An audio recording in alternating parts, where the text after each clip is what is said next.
कांद्यावर असलेली निर्यात बंदी उठवावी व नाफेडकडून कांदा खरेदी करण्यात यावा। त्याचबरोबर कांद्याला 35 रुपये किलो हमीभाव मिळावा व शेतकऱ्यांच्या मालाला मिनिमम सपोर्ट प्राइस MSP मिळावी या मागणीसाठी महाविकास आघाडी व इंडिया आघाडीतर्फे आज गुरुवार दिनांक 8 रोजी संसदेच्या गेटवर जोरदार आंदोलन करण्यात आलं।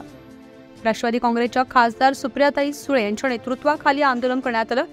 यावेळी कांद्यावरील निर्यात शुल्क आकारू नये, जाचक अटी शर्ती रद्द कराव्या, कांद्याला 35 रुपये किलो हमीभाव द्यावा, इतर शेतमालालाही MSP द्यावी, दुधाचे भाव वाढवण्याबाबत उपाययोजना व्हाव्या, शेतकऱ्यांसाठी कल्याणकारी योजना प्रभावीपणे राबवाव्या आदी मागण्या करण्यात आल्या। यावेळी सरकार विरोधी घोषणा देण्यात आल्या।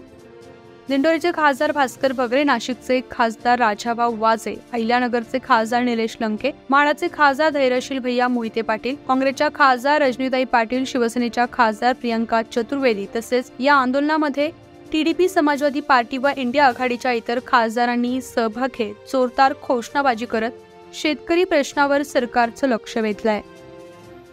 न्यूज 15 मराठीसाठी प्रतिनिधी बापू चव्हाण, नाशिक।